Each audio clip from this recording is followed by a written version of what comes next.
Baik, terima kasih banyak Mbak Ovi, Bapak Ibu sekalian, tidak ada, saya rasa tadi yang disampaikan oleh Mbak Ovi cukup jelas, Bapak Ibu nggak usah khawatir mungkin tadi ada sedikit gangguan teknis akibat audio dari Mbak Ovi kurang bisa terdengar dengan jelas, tapi nggak usah khawatir nanti, paparan dari Mbak Ovi akan disampaikan kepada Bapak Ibu, sehingga Bapak Ibu bisa nanti, menyimak atau mungkin mendapatkan, secara tertulis kira-kira apa saja sih yang kemarin menjadi permasalahan atas hasil evaluasi, Sakib 2022. Untuk tambahan informasi Bapak Ibu sekalian, kami akan melakukan evaluasi tahun 2023 kepada seluruh instansi pemerintah, berarti ini termasuk kepada Muara Enim juga, akan kami mulai di bulan Agustus, jadi bulan depan, otomatis ini kurang lebih masih ada persiapan 1 bulan, hampir 1 bulan kepada rekan-rekan Muara Enim untuk mempersiapkan hal-hal yang biasanya selalu menjadi persyaratan atau dokumen-dokumen yang akan diminta oleh tim evaluator. Yang jelas tadi materi yang disampaikan oleh Mbak Ovi sangat bermanfaat karena nanti akan menjadi tindak lanjut dan pasti akan menjadi pertanyaan pertama oleh evaluator di tahun 2023 atas hasil atau progres seperti apa yang telah dilakukan oleh Muara ini. Baik, Bapak Ibu sekalian, mohon izin, tadi saya disampaikan sebetulnya dapat informasi dari Mbak Ovi, bahwasannya, kegiatan kita pada siang ke sore hari ini, itu sebetulnya bertujuan untuk melakukan refreshing kepada para seluruh, mungkin bagian perencana atau, apa ya, perencana dan program ya biasanya ya di masing-masing perangkat daerah. Nah, mungkin juga di sini ada juga tadi Bapak Ibu dari tim Sakib Kabupaten, Muara Enim, salam hormat Pak, Ibu, dari saya Anesya Ripka, nanti mungkin tahun ini kita evaluasi akan ketemu, tanpa membuang waktu lagi, saya mohon izin dari moderator untuk langsung memaparkan, mungkin sedikit melakukan penyegaran kembali lebih tepatnya. Karena saya rasa Muara Enim dengan predikat BB ini kan untuk masalah sakit kami anggap harusnya ekspektasi dari evaluator kami itu pasti sudah, cukup matang. Tapi kan tadi disampaikan mungkin karena dinamika yang ada di daerah, mungkin juga perputaran dari rekan-rekan sekalian, sehingga mungkin adanya anggota-anggota baru di bidang-bidang perencanaan dan juga penganggaran, mungkin lebih baiknya kita juga sering melakukan, kegiatan-kegiatan seperti ini. Salah satunya ini hal yang kami apresiasi sekali tentunya dari tim Sakit Kabupaten Muara ini untuk terus memastikan bahwa penguatan sakit tetap berjalan dengan maksimal.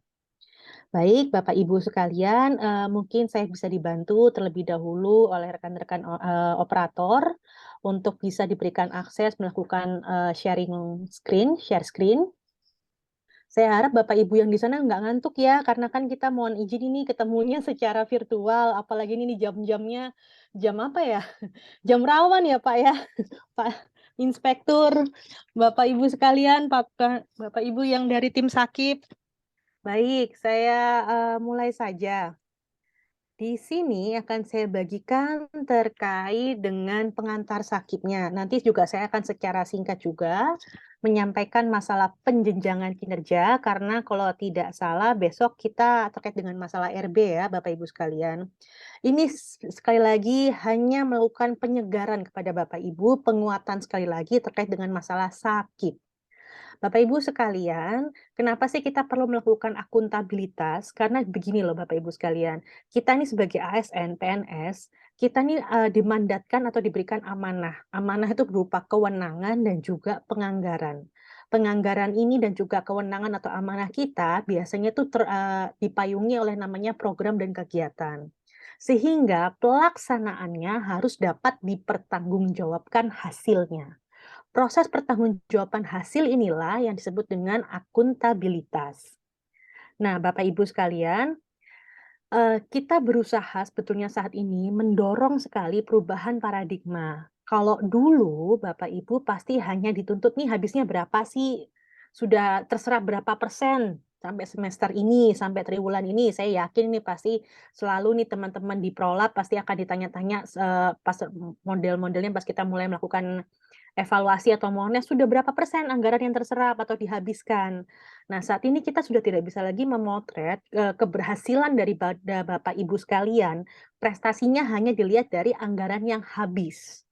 Tetapi dilihat dari besar kinerja yang dihasilkan dan yang boleh dikatakan dilakukan agar tujuan yang ditetapkan oleh organisasi Bapak Ibu, yang dalam hal ini adalah Muara Enim, dapat dicapai pada akhir periode perencanaan. Karena Bapak Ibu sekalian mungkin, bisa diketahui bersama periode perencanaan itu kan ada sifatnya tahunan, jangka menengah, dan jangka panjang.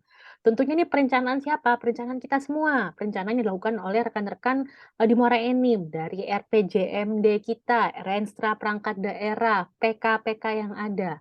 Otomatis dalam periode itu, segala sesuatu yang kita gunakan atau kita manfaatkan, baik segi penganggaran, pekerjaan yang kita pilih, itu tentunya harus menghasilkan kinerja. Nah, kinerja inilah yang boleh dikatakan memiliki dampak atau hasil, sehingga proses pertanggungjawaban itu lebih berorientasi pada hasil. Jadi tidak lagi pertanggungjawaban yang jelas kegiatannya terlaksana, SPJ-nya tuntas, ya sudah selesai. Tidak seperti itu. Oleh karena itu, sekali lagi saya tekankan sekali lagi kepada Bapak Ibu sekalian untuk mulai digiring paradigmanya bahwa ketika kita menghabiskan penganggaran kita, memilih program dan kegiatan, baik itu yang telah mungkin dibantu juga oleh rekan-rekan kita dari Kemendagri untuk memberikan pilihan-pilihan dalam Kemendagri 50 seperti apa sih program-program kegiatan yang ditawarkan. Akan tetapi ketika kita memutuskan untuk memilih program dan kegiatan tersebut, harusnya itu bisa ada hasilnya atau dampaknya. Nah, dampaknya ini sebetulnya Bapak Ibu sekalian ke siapa? Nah, otomatis ini kita membagi dalam dua hal, do the thing right atau do the right thing. Kita ini sebetulnya mau membiasakan yang benar atau yang biasanya aja udah dianggap benar. Kalau biasanya kita bilang yang biasanya aja dianggap benar, itu maksudnya adalah tupoksi. Kita melakukan tupoksi kita aja, itu tuh hal-hal yang biasa sebetulnya. Tapi hal yang benar, membiasakan hal yang benar, itu adalah ketika melakukan sesuatu, tapi itu diarahkan untuk user atau stakeholder kita. Saat ini, stakeholder atau user Bapak Ibu sekalian adalah masyarakat di Muara Enim. Karena bagaimanapun juga Bapak Ibu adalah ASN. ASN itu adalah boleh dikatakan selalu didorong bahwa ASN ini adalah pelayan masyarakat. Karena apa? Kita ini adalah public servant kan sebetulnya. Nah, otomatis apa yang menjadi kebutuhan, ekspektasi, dan juga keinginan dari user kita, yaitu masyarakat di Muara Enim, adalah hal yang baik yang harusnya kita lakukan. Yang artinya, itu akan menjadi outcome kitanya. Kepuasan mereka, kesejahteraan mereka terpenuhi oleh kita, posisinya mereka itu adalah pihak yang kita layani. Otomatis segala sesuatu terkait dengan kebutuhan mereka itu akan menjadi do the right thing kita. Apa sih bedanya do the thing right sama do the right things? Ini sebagai contoh saja, kayak kami Kementerian PAN-RB. Kalau misalnya kami hanya melihat dari segi tupoksi, berarti kan kami sebetulnya hanya orang yang mengeluarkan kebijakan. Orang yang semata-mata hanya mendorong adanya diseminasi atau sosialisasi atau BIMTEK, itu adalah hal rutin. Tapi kan sebetulnya nggak boleh seperti itu. Saat ini, apa yang dihasilkan oleh Kementerian PAN-RB seharusnya misalnya untuk percepatan pelayanan publik, mendorong adanya pembangunan akuntabilitas aparatur, kompetensi SDM aparatur kita dan juga manajerial ASN kita menjadi lebih baik. Nah, itu adalah outcome atau istilahnya the right things yang harusnya dilakukan oleh Kementerian PAN-RB. Nah, misalnya ini juga, di kesehatan, di dinas kesehatan misalnya, nih misalnya ada teman-teman nanti, ada, yang dari dinas kesehatan. Secara umumnya atau secara, biasanya, ya mungkin kita kayak melakukan penyuluhan, pengadaan obat fasilitas kesehatan, perbaikan sarpras. Tapi kan sebetulnya tujuan akhirnya atau, hal yang seharusnya kita capai adalah bagaimana misalnya nih, angka stunting turun, angka kematian bayi sama ibunya juga turun.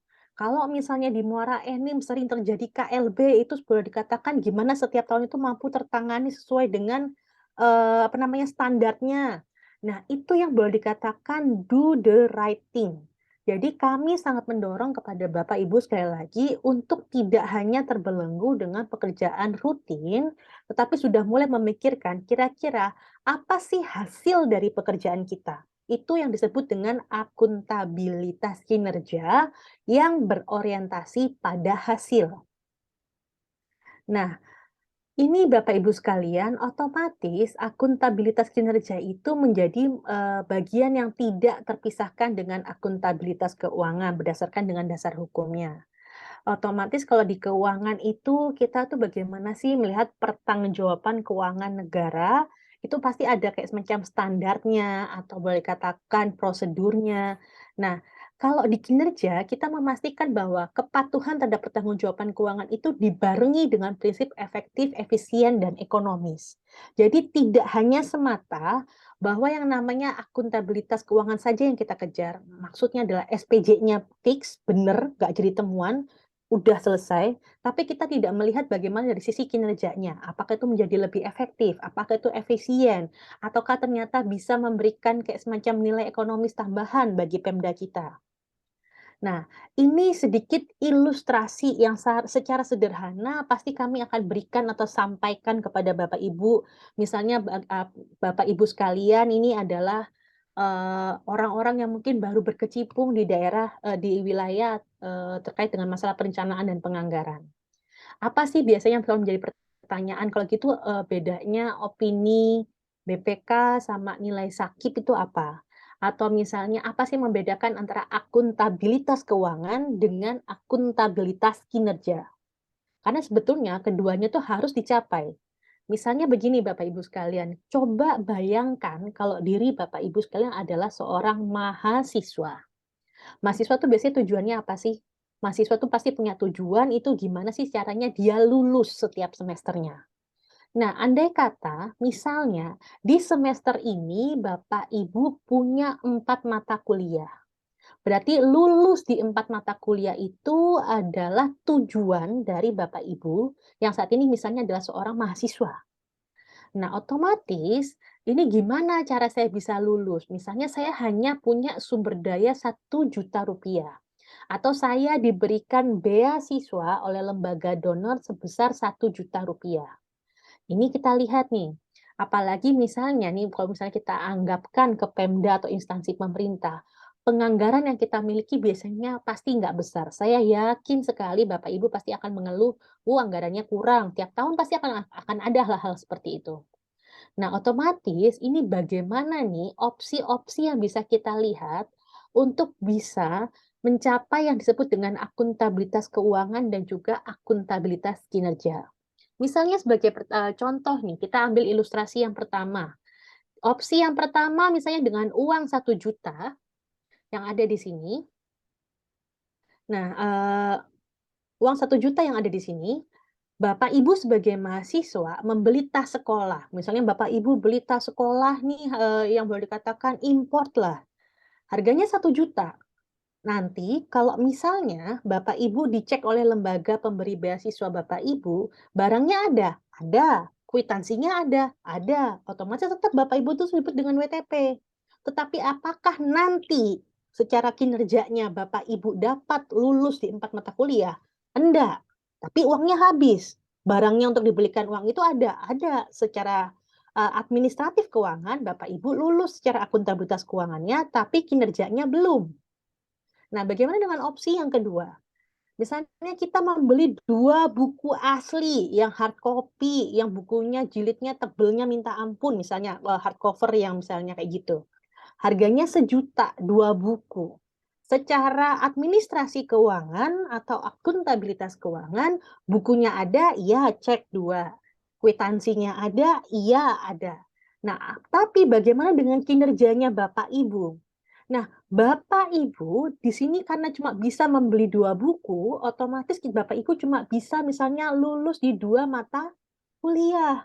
Padahal jangan lupa goals-nya Bapak Ibu adalah lulus di 4 mata kuliah. Lalu bagaimana kalau misalnya kita mengambil opsi yang ketiga? Misalnya nih kita membeli 4 buku fotokopian yang ada copyright-nya, atau kita misalnya, meminjam fotokopian resmi dari perpustakaan. Kita dapat 4 bukunya, harganya juga sama-sama 1 juta. Ada kalau misalnya nanti dicek kwitansinya dari hasil apa namanya reproduksi tersebut terdapat kwitansinya, bendanya yang kita perbanyak juga ada, secara akuntabilitas keuangan, iya pertanggungjawaban keuangannya baik benar.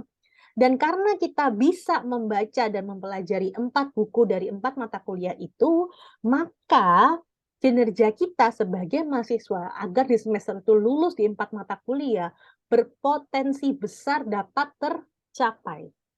Inilah kemudian Bapak Ibu yang perlu kita pahamkan sekali lagi, kita ini tidak hanya semata mengejar pertanggungjawaban keuangannya. Yang penting uangnya habis, yang penting kwitansinya ada, yang penting SPJ-nya lancar, yang penting tidak ada temuan, kita tidak bisa hanya berbicara di situ. Tapi bagaimana nih secara kinerja kita sebagai ASN? Kita misalnya ada dalam suatu organisasi yang misalnya bergerak di bidang kesehatan, pendidikan, pelayanan perizinan, atau mungkin di bidang kominfo. Nah, kinerjanya apa yang mau dicapai?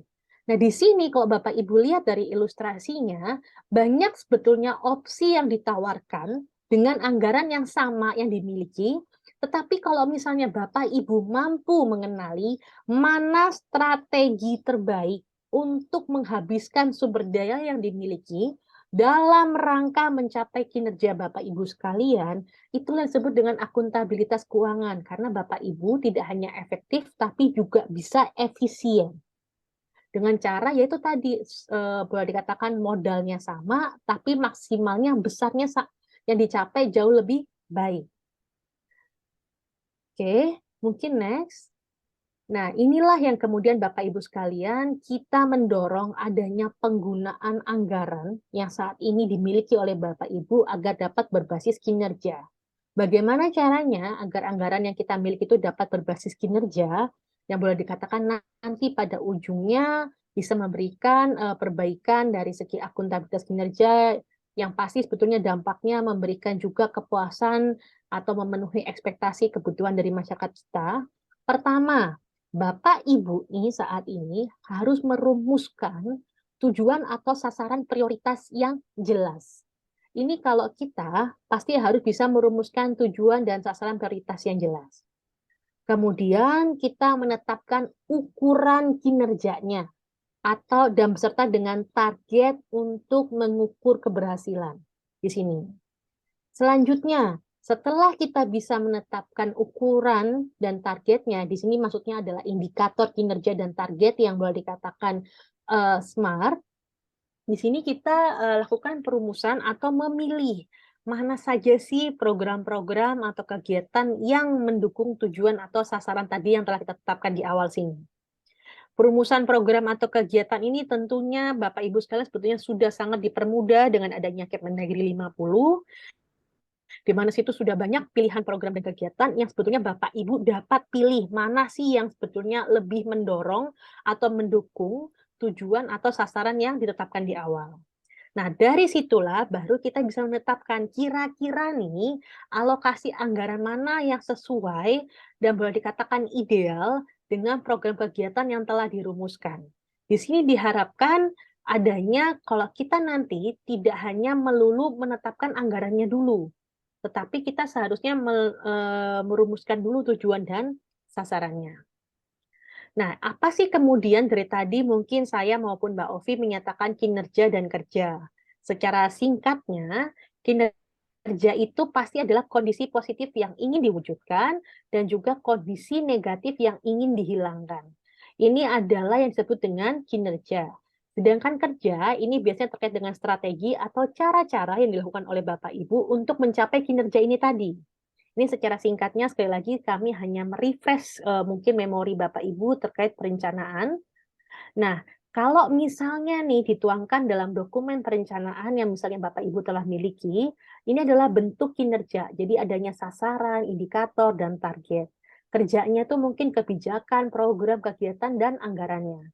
Nah, ini yang paling sering disayangkan oleh kami, tapi seharusnya ini tidak terjadi di Muara Enim, mengingat kita sebetulnya kan sudah BB ya, di mana biasanya orang kalau bikin perencanaan itu kita udah umek dulu, istilahnya sibuk dulu bagaimana sih ini alokasi anggarannya tanpa melihat bagaimana tujuan dan sasaran yang mau dicapai. Sehingga nanti biasanya kita udah umek dulu.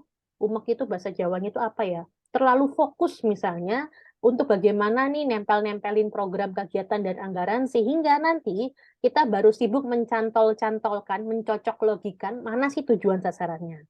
Nah, ini yang boleh dikatakan kita sangat harapkan kepada Bapak Ibu sekalian, mungkin ini di bagian perencanaan program yang di masing-masing perangkat daerah atau rekan-rekan yang biasanya berkecimpung di bidang perencanaan, kita sekarang harus mulai dari kinerjanya terlebih dahulu, baru kita fokus bagaimana sih mencapainya, caranya. Nah, ini sebetulnya kalau misalnya kita bisa ketemu langsung nih, ada aktivitas, nanti ini sebetulnya bisa saya berikan kepada Bapak Ibu.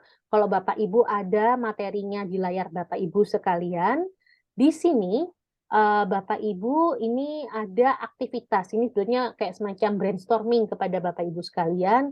Kalau di sini nanti Bapak Ibu bisa lakukan latihan secara mandiri setelah ini. Mungkin bisa nanti dipandu oleh rekan-rekan tim Sakib Kabupaten. Cara mainnya ini sederhana sebetulnya. Kalau misalnya nanti Bapak Ibu mau buat, misalnya terkait dengan pertanian, pernyataan kinerja yang biasanya terkait dengan pertanian itu adalah meningkatnya produksi padi atau komoditas unggulan tanaman pangan. Itu kan biasanya kinerja yang mau dicapai. Kerjanya misalnya agar produksi tanaman pangan atau padi meningkat.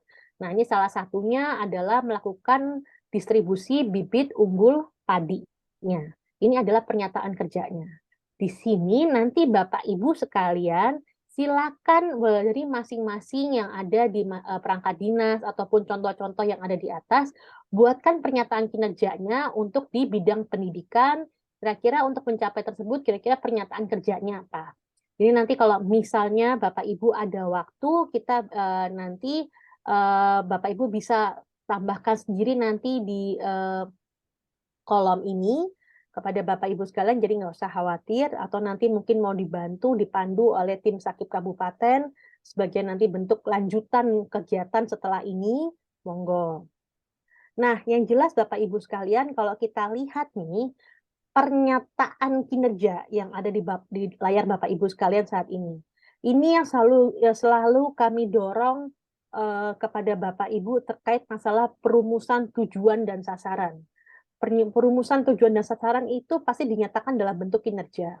Coba kalau Bapak Ibu perhatikan yang ada di layar, contoh ilustrasi pernyataan kinerja atau tujuan sasaran milik pemerintah daerah lain. Bingung nggak sih sebetulnya kalau melihat ini semua? Apalagi melihatnya bagaimana misalnya meningkatnya pelayanan kesehatan dasar, lanjutan, bermutu bagi masyarakat, kemudian memberikan ini fasilitas pembinaan cabang olahraga, upaya kesehatan dan prestasi generasi muda.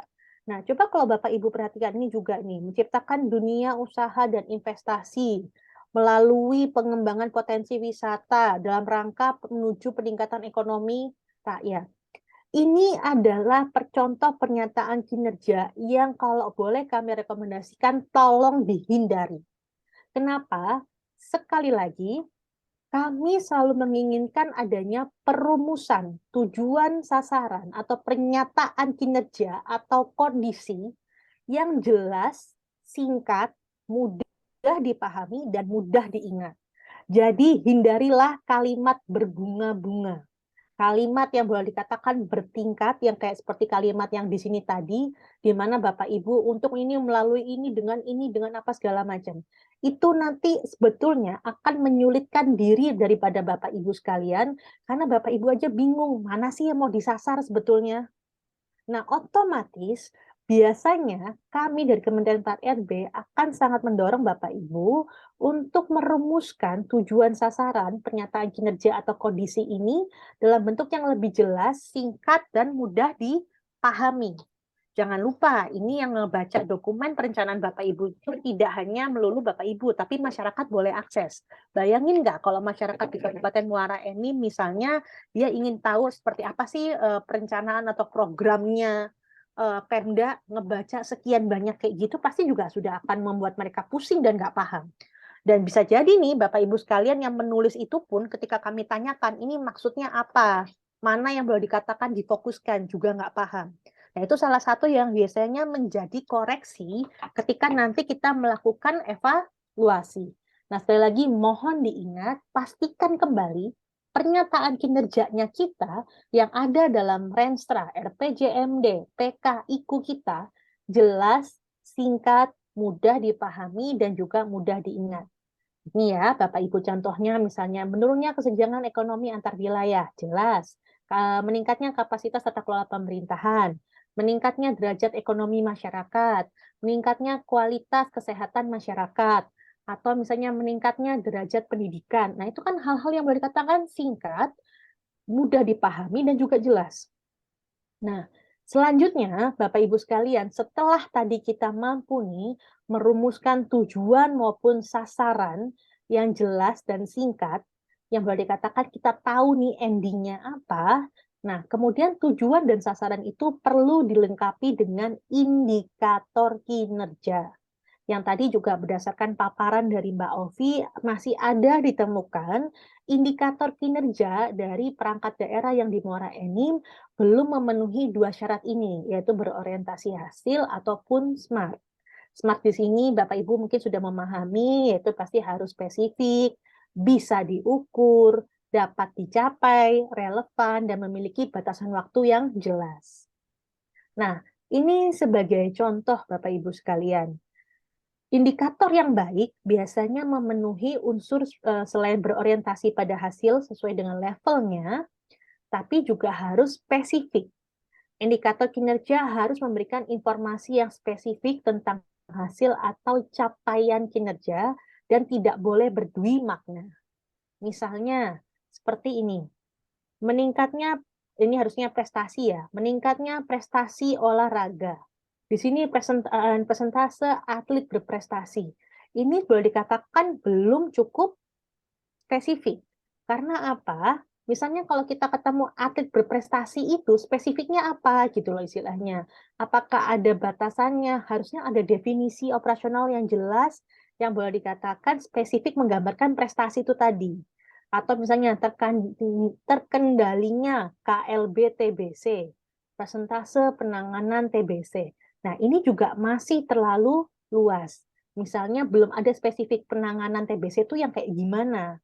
Nah, otomatis kalau ada kasus-kasus seperti ini, kepatuhan hukum dan norma, atlet berprestasi, penanganan TBC, yang boleh dikatakan kasus-kasusnya adalah di mana indikator tersebut belum memberikan informasi yang spesifik, belum sertai dengan definisi operasional yang jelas, ini perlu diperbaiki. Kalau misalnya nanti ketemu indikator-indikator yang model seperti ini ada dalam dokumen perencanaan Bapak Ibu sekalian, mohon segera kita melakukan koreksi, mumpung kita masih ada waktu sebelum nanti proses evaluasi dilakukan. Nah, selanjutnya terkait dengan masalah indikator harus dapat diukur secara objektif. Kalau ada dua pihak yang mengukur atau lebih, indikator tersebut simpulannya harus sama. Jadi nggak boleh ada yang sifatnya indikator yang sifatnya relatif. Kayak di sini nih yang belum kita harus hindari. Kayak meningkatnya aksesibilitas masyarakat atas informasi publik Pemda Muara Enim. Indikatornya tingkat kepekaan atau meningkatnya kualitas sumber daya manusia, persentase masyarakat yang bermental tangguh. Nah, ini kan kok tingkat kepekaan, bermental tangguh, atau kondisi yang kondusif dan terkendali, ini kan boleh dikatakan pasti nanti kalau yang ukurnya satu orang atau lebih, pasti hasilnya nggak akan sama. Karena apa? Ini sangat relatif dan abstrak. Bermental tangguh itu yang kayak gimana nanti untuk dapat diukur secara objektif. Tingkat peka itu kayak gimana kita bisa melihatnya. Nah, otomatis kalau sekali lagi nih ya, Bapak Ibu ketemu adanya indikator-indikator yang diukur secara objektif agak kurang bisa dipahami, berarti Bapak Ibu harus memastikan kalau dicarikan indikator lain yang boleh dikatakan lebih dapat diukur, ataupun kalau memang terpaksa menggunakan indikator tersebut, definisi operasional beserta dengan sumber data atau basis datanya harus jelas. Sehingga nanti kalau ada yang mengukur, tidak hanya dari Menpan, tapi juga misalnya ada dari Bappenas, ada dari Kemendagri, hasil ukuran tersebut tuh boleh dikatakan nanti simpulannya sama. Nah, ini yang terkait dengan measurement. Nah, contoh indikator yang terukur, ini bolak-balik kami sampaikan, ini biar nggak ada salah kaprah lagi di antara Bapak Ibu sekalian. Contoh indikator terukur tuh Bapak Ibu sebetulnya secara bebas boleh pilih mana aja. Mau pakai jumlah, persentase, kategori, level, rasio, rata-rata, indeks, dan lain-lain.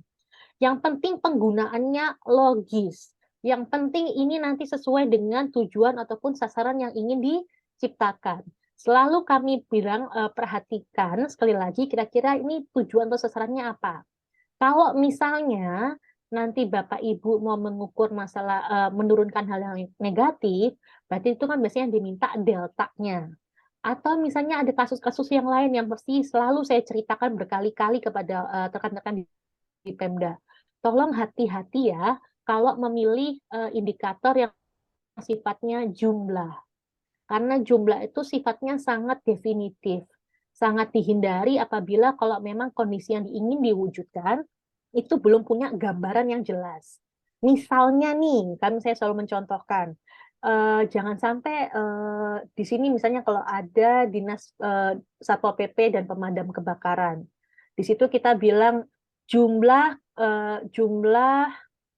rumah bencana yang ditangani kebakarannya. Nah, kalau kita pakai jumlah, kita taruh misalnya di tahun itu jumlah yang angkanya definitif, katakanlah jumlah rumah korban kebakaran misalnya kayak gitu, itu berarti misalnya kita taruh targetnya 10, kalau dalam sehari atau dalam setahun itu ternyata kebakaran nggak sampai 10, padahal target yang ditetapkan dalam bentuk jumlah atau definitif, otomatis kan nanti realisasi kita atau capaian kita nggak akan pernah 100. Nah, itu pasti akan menjadi logikanya akan dipertanyakan.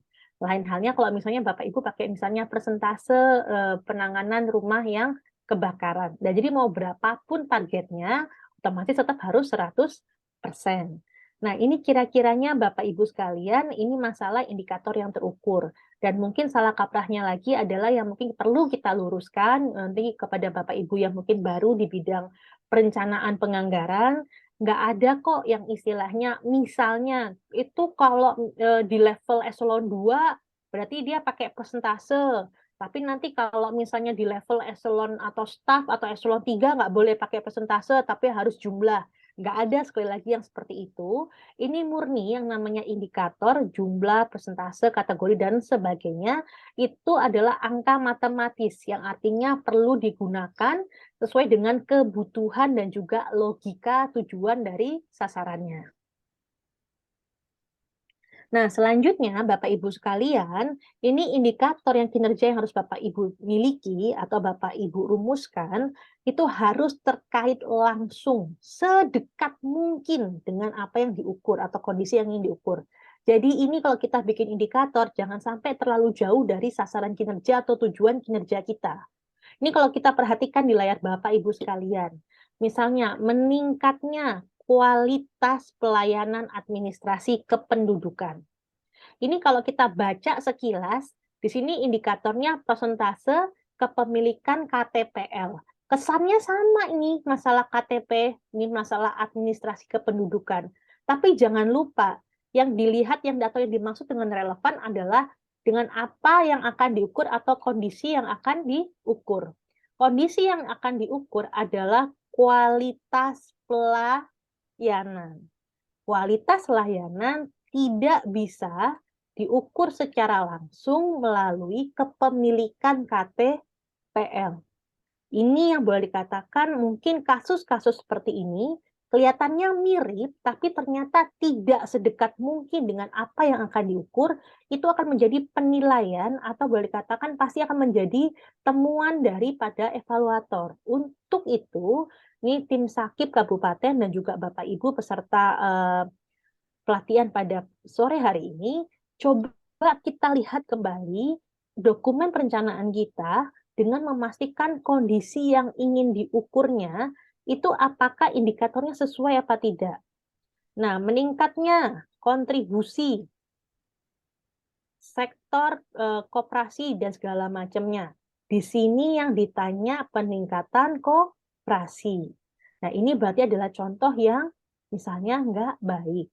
Nah, itu yang mungkin Bapak Ibu sekalian salah satu boleh katakan kondisi-kondisi yang perlu Bapak Ibu perhatikan. Misalnya meningkatnya pemenuhan hak anak.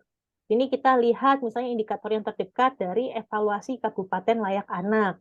Karena dianggap dengan pemenuhan hak anak itu tergambar dari hasil evaluasi Kabupaten Layak Anak. Kalau misalnya ada unsur-unsur seperti itu yang sedekat mungkin mampu menggambarkan indikatornya, silahkan mungkin bisa dipakai. Oke, ini dari segi pengantar sakitnya.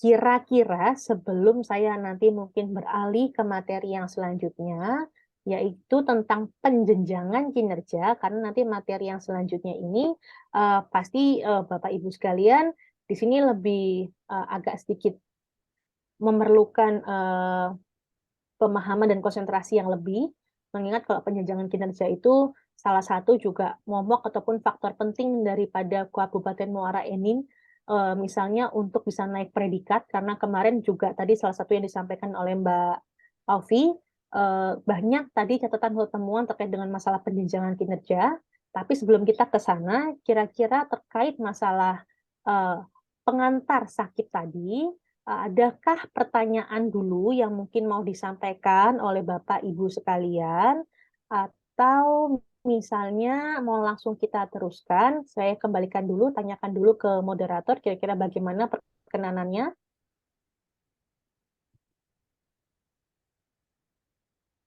Ya, mungkin kita berikan kesempatan kepada peserta Bu ya, Bu Ripka dan Bu Amalia. Kita berikan kesempatan kepada peserta untuk memberikan pertanyaan terkait dengan apa yang sudah dipaparkan oleh Bu Ripka maupun Bu Amalia terkait dengan dasar-dasar perencanaan kinerja, kemudian hasil evaluasi SAKIP tahun 2022. Nah, tadi sempat ada komentar dari Ibu Kadisnaker terkait dengan rekomendasi Kemenpan RB pada tahun 2022 itu Bu, terkait dengan target kinerja pada perjanjian kinerja Dinas Tenaga Kerja, Bu. Yang poin C, perencanaan kinerja poin C. Masih terdapat perjanjian kinerja, masih terdapat perjanjian kinerja yang tidak dilengkapi dengan target perjanjian kinerja pada bidang transmigrasi Dinas Ketenagakerjaan dan Transmigrasi tahun 2022. Perlu kami jelaskan di sini, Bu. Mungkin nanti bisa ditambahkan oleh Ibu Kadisnaker bahwa urusan transmigrasi itu bukan menjadi kewenangan kabupaten kota lagi.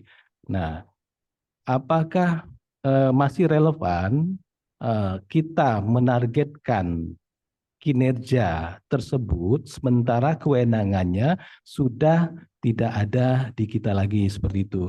Kan dalam cascading-nya Ibu Kadisnaker memposisikan ini sebagai cost sharing ya Bu ya. Cost sharing atau cross cutting seperti itu. Nah, jadi dia ada ada sasaran tapi tidak ada indikator dan target di sana karena bukan menjadi kewenangan dari Disnakertar. Mungkin itu sekedar komentar dari kami, nanti bisa ditambahkan oleh Ibu Kadisnaker. Mungkin ada teman-teman lain lagi yang bertanya terhadap paparan yang telah diberikan oleh Ibu Ripka dan Ibu Amalia. Namun sebelumnya kita berikan kesempatan kepada Ibu Kadisnaker untuk memberikan penjelasan terkait dengan kenapa dalam perjanjian kinerja bidang di Disnaker itu tidak diberikan target untuk indikator transmigrasi. Mungkin bisa dijelaskan Bu. Lebih silakan. Terima kasih Pak Inspektur. Bismillahirrahmanirrahim. Assalamualaikum warahmatullahi wabarakatuh. Yang kami hormati Ibu Amalia dan Ibu, maaf saya tidak tertangkap tadi namanya, terkait dengan tidak adanya target pada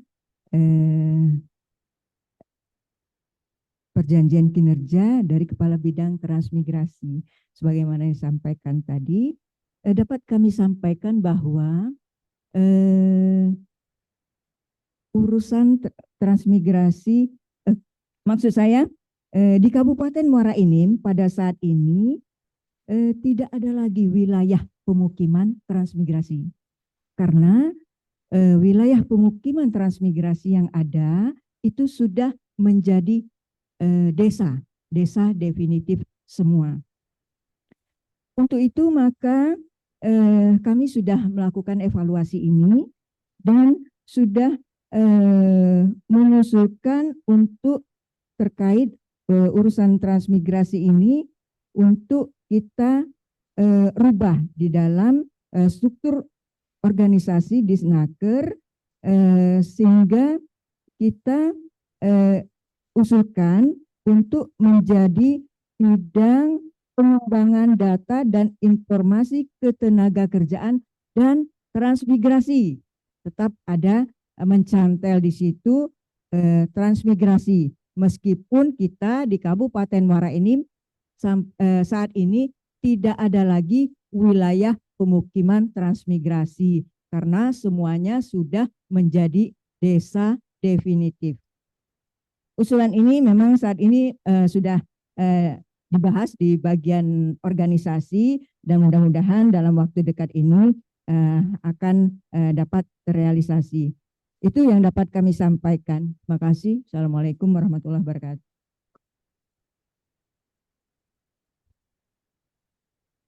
Itu Bu Ripka dan Bu Amelia terkait penjelasan dari Kadisnaker. Disikapi oleh Disnaker dengan perubahan nomenklatur terkait dengan struktur itu ya Bu ya. Dan saat ini sedang dibahas di bagian organisasi pemerintah Kabupaten Muara Enim. Demikian Bu, ada penjelasan dari Bu Ripka atau Bu Amelia? Kami persilakan. Baik, izin Ibu, terima kasih banyak Ibu Kadis tadi atas penjelasannya.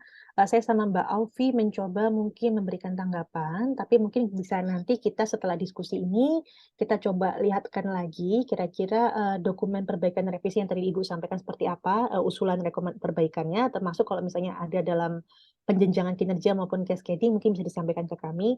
Tetapi tanggapan kami sebetulnya cukup sederhana. Misalnya seperti ini Bapak Ibu sekalian, ketika kewenangan tersebut misalnya sudah tidak dimiliki lagi oleh rekan-rekan pemerintah kabupaten kota, karena misalnya sudah ditarik oleh pusat atau pemerintah provinsi. Nah, dan ternyata kewenangan kita ini hanya terbatas melakukan misalnya tadi koordinasi atau sinkronisasi data terkait dengan masalah transmigran apa segala macamnya, itu sebetulnya nanti pasti kinerjanya mungkin tetap ada ya dalam Renstra atau misalnya PK, tapi mungkin bukan PK kepala dinas. Karena sifat melakukan koordinasi tadi atau sinkronisasi data, misalnya itu kalau misalnya kita lihat dalam bentuk penjenjangan kinerja, itu adalah kinerja yang sifatnya taktikal atau di level eselon di bawah eselon 3. Meskipun nanti misalnya dari segi kewenangan, pihak kabupaten tetap nih perlu misalnya memberikan data kepada provinsi yang mungkin mengatur masalah ketransmigrasian atau kepada pihak pusat. Nah, otomatis kinerja dari teman-teman di kabupaten kota adalah misalnya memastikan sinkronisasi data, memastikan adanya koordinasi data transmigran atau wilayah transmigrasi di Muara Enim. Nah, itu yang mungkin nanti kita perlu olah sebagai kinerja yang mungkin sesuai dengan kewenangan rekan-rekan di kabupaten, tapi nanti pasti akan kita coba lagi potret itu ke level dari kinerjanya, apakah itu masuk dalam PK-nya Ibu Kadis atau nanti perlu hanya ditahan di level eselon 3 ke bawah.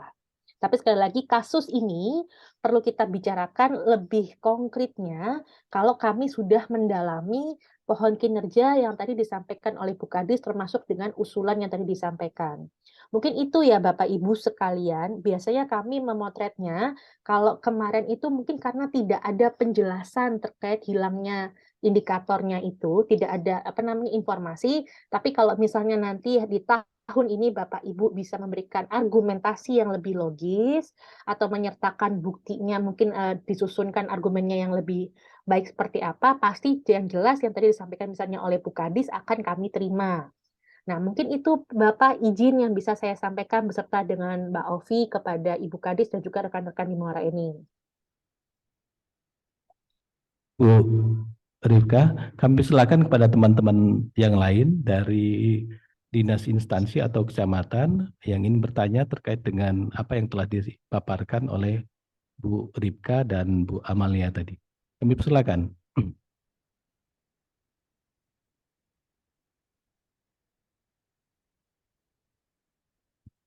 Belum, belum, belum ada. Ibu ulang, Pak. Ya, ya Bu Bulan mau tanya.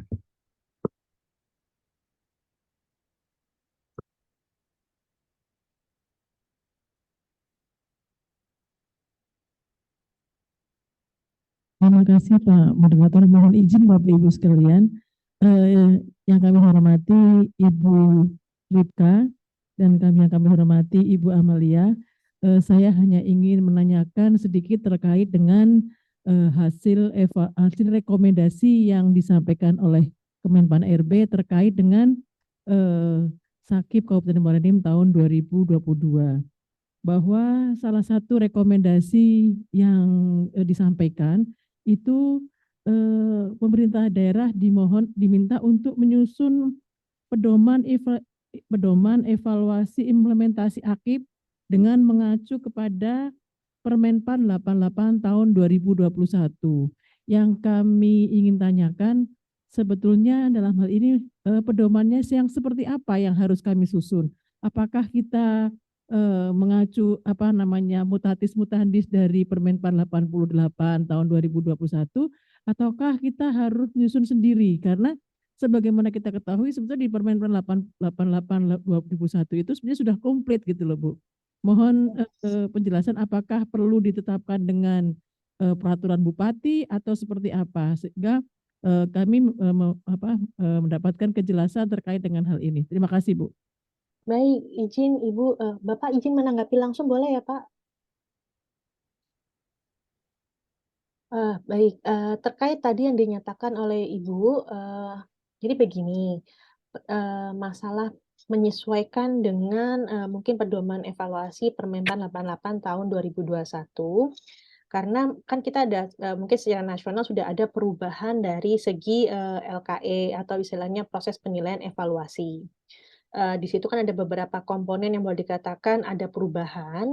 Nah, otomatis Bapak Ibu sekalian dapat boleh dikatakan menyesuaikan dengan adanya peraturan 88 tadi, dengan mungkin misalnya dalam bentuk SK Bupati aja nggak masalah, atau boleh dikatakan mau kalau kayaknya kalau perda terlalu ketinggian, terlalu berat, tapi mungkin dari segi SK aja atau surat keputusan yang boleh dikatakan berlaku bisa Bapak Ibu lebih sesuaikan, lebih memudahkan.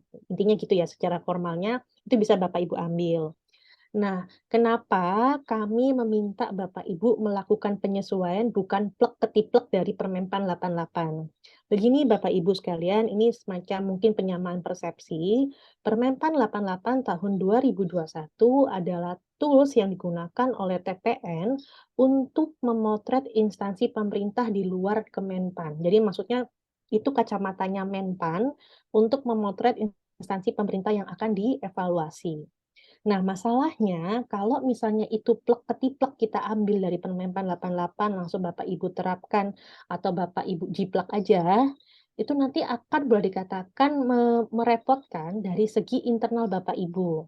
Karena LKE itu kan saya bilang tadi disampaikan didesain untuk TPN eksternal menilai instansi pemerintah. Sedangkan Bapak Ibu adalah melakukan evaluasi internal misalnya dari rekan-rekan inspektorat kepada perangkat daerah. Ada beberapa jenis pertanyaan yang boleh dikatakan kurang pas kalau ditanyakan atau diambil secara langsung dalam Permenpan 88. Nah, otomatis Bapak Ibu boleh melakukan, boleh dikatakan filterisasi kira-kira pertanyaan apa atau komponen mana, subkomponen mana yang dirasa lebih misalnya dapat dilakukan atau digunakan oleh evaluator internal yang dalam hal ini adalah rekan-rekan inspektorat. Sebagai contoh, kayak kemarin rekan-rekan di Balikpapan, rekan-rekan yang ada di Jawa Timur, mereka melakukan modifikasi atas lembar kerja evaluasi berdasarkan Permenpan 88, yang kemudian mereka formalkan dalam surat keputusan bupati atau misalnya bentuk formal lain. Yang jelas kami selalu mendorong ya, bentuk formal ini jangan merepotkan Bapak Ibu sekalian. Nah, yang jelas itu bentuknya formal aja. Nah itu, boleh dikatakan isiannya sudah dimodifikasi untuk keperluan dan juga kebutuhan evaluator yang dalam hal ini adalah inspektorat.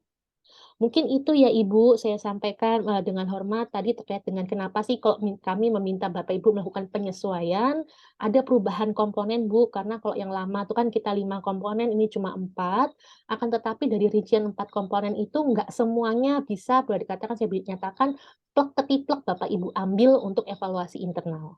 Mungkin itu ya Bu, saya sampaikan, izin Bapak saya kembalikan.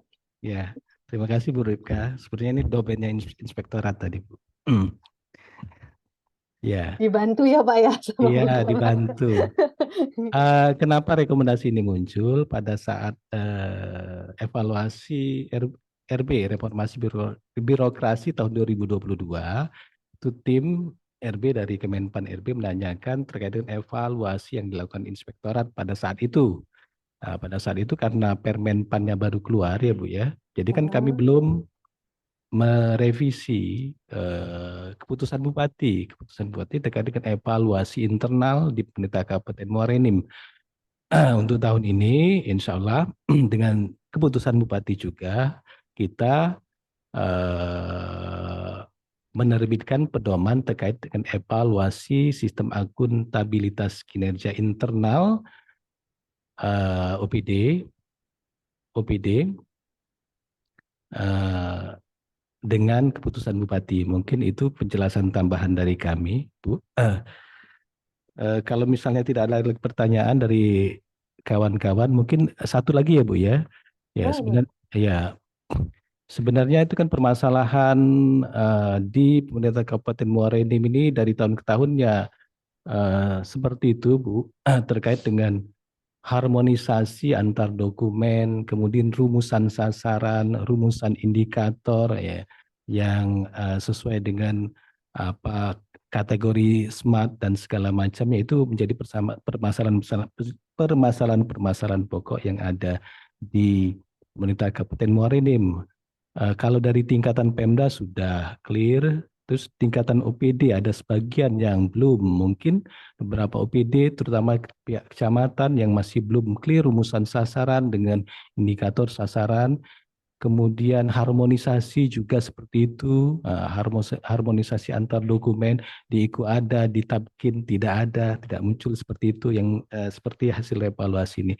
Dan permasalahan-permasalahan ini bisa terjawab sebenarnya apabila adanya semacam evaluasi atau monitoring internal ya Bu ya. Internal ke internal. Maksudnya di setiap OPD itu ada tim mungkin ya, tim atau satgas yang bisa melaksanakan monitoring evaluasi terkait dengan sistem akuntabilitas kinerja yang sudah dilakukan oleh internal OPD. Mungkin itu yang perlu kami tambahkan satgas itu. Kalau satgas kabupaten sudah relatif berjalan sejauh ini. Mungkin itu sekedar tambahan dari kami. Untuk selanjutnya kami persilakan kepada Bu Ripka untuk melanjutkan paparan pada siang hari ini. Kami persilakan Bu Ripka. Baik Bapak, terima kasih Pak. Tadi sebetulnya yang tadi Bapak sampaikan tuh angka yang luar biasa kalau misalnya nanti ada tim yang melakukan pemantauan atas, mungkin tidak hanya proses masalah pencapaian target kinerja saja, tetapi juga mungkin perbaikan-perbaikan yang mungkin telah direkomendasikan oleh tim sakit internal, ataupun pihak eksternal dari mungkin Kemenpan ataupun BPKP di wilayah kerja Bapak Ibu sekalian, itu mungkin bisa mengawal ya percepatan perbaikan atau revisi. Nah, akan tetapi juga, ini yang mungkin perlu kami tambahkan Bapak Ibu sekalian, kami selalu melihat apalagi ini sudah nilainya BB, otomatis biasanya, permintaan dari boleh dikatakan ekspektasi kami dari pihak eksternal kepada Bapak Ibu di Muara Enim pasti akan jauh lebih tinggi. Karena kan diharapkan maturitas Bapak Ibu, itu sudah terkait dengan masalah kematangan maksudnya, kematangan Bapak Ibu dalam rangka menjamin perencanaan kinerja itu udah beres, itu pasti harusnya udah udah matang sekali.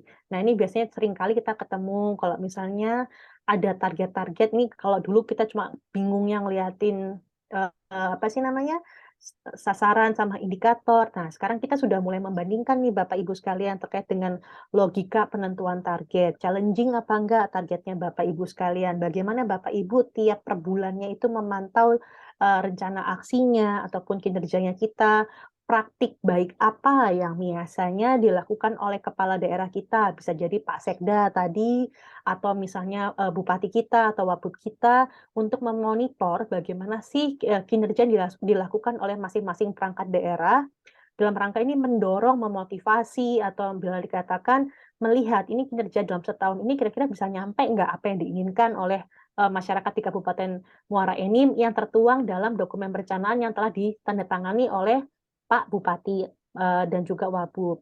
Nah, itu yang boleh dikatakan kami sangat mencari nih kayak praktik-praktik baik terkait dengan MONEF, terkait dengan tadi reward and punishment yang dilakukan untuk memotivasi seluruh perangkat daerah dalam rangka mendorong kinerja itu bisa tercapai dengan maksimal.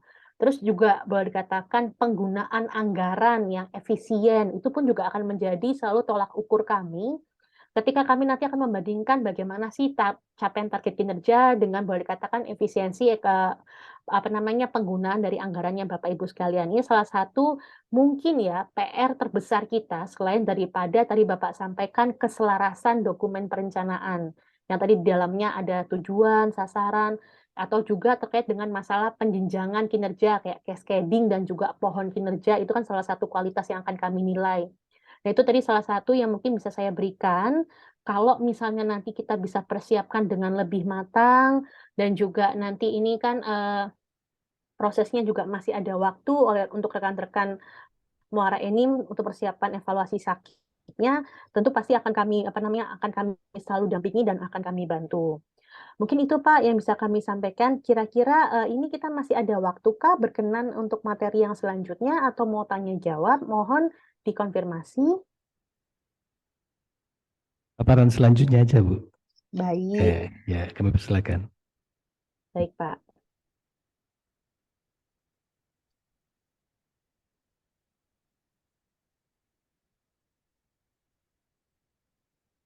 Oke ya.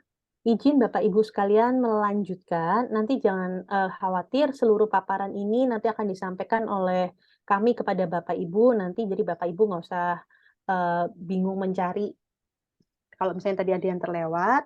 Ini terkait dengan penjenjangan kinerja. Bapak Ibu sekalian yang saat ini mungkin tadi sudah mulai teringat kembali bagaimana sih sebetulnya merumuskan kinerja, merumuskan indikator yang baik, terus juga target-target yang boleh dikatakan target ini juga salah satu menjadi potret kami ya. Karena kami selalu menjumpai adanya pemerintah daerah ketika dia naruh dalam Renstra ataupun RPJMD, ternyata itu dia tidak melihat lagi atau melakukan review lagi atas targetnya. Misalnya target Renstra atau RPJMD kan kita tahu 5 tahun. Ternyata di tahun kedua atau ketiga, target itu sebenarnya sudah tercapai gitu loh intinya.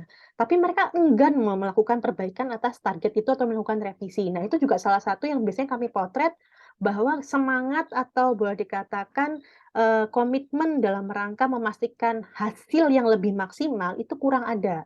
Jadi nanti tolong Bapak Ibu sekalian juga memperhatikan kira-kira capaian target kita dibandingkan sama realisasi dari dokumen perencanaan jangka menengah kita sudah logis apa belum. Itu jangan sampai nanti ditemukan oleh evaluator kitanya terlalu undervalue, tidak challenging, itu biasanya catatannya.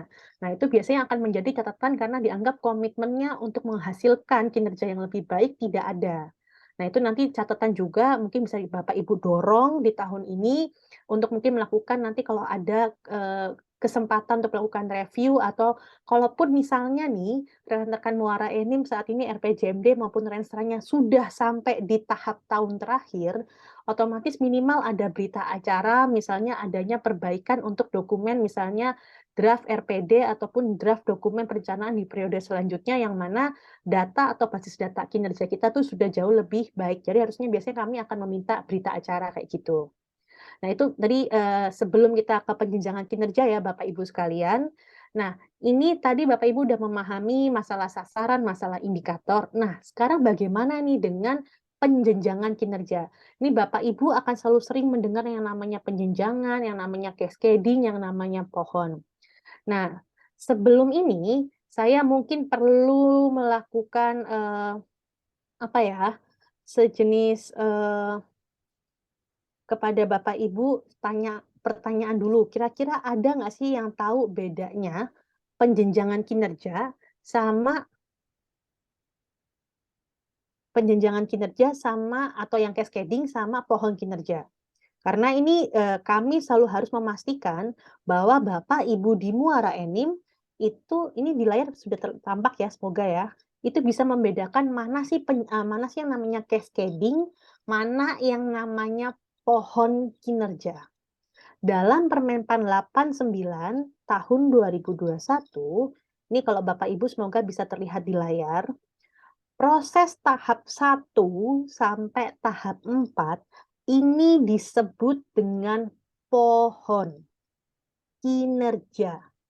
Karena di sini, di dalam pohon kinerja, ketika Bapak Ibu menguraikan kondisi dari level yang tinggi, dari level strategis, misalnya dari levelnya bupati, sampai ke level yang teknis, sampai ke level staff, itu Bapak Ibu belum memikirkan dulu yang namanya program, kegiatan, mata anggaran, jumlah kabid, jumlah kasih yang ada. Jadi benar-benar tidak dikaitkan dengan nomenklatur apapun, tidak dikaitkan dengan struktur jabatan apapun.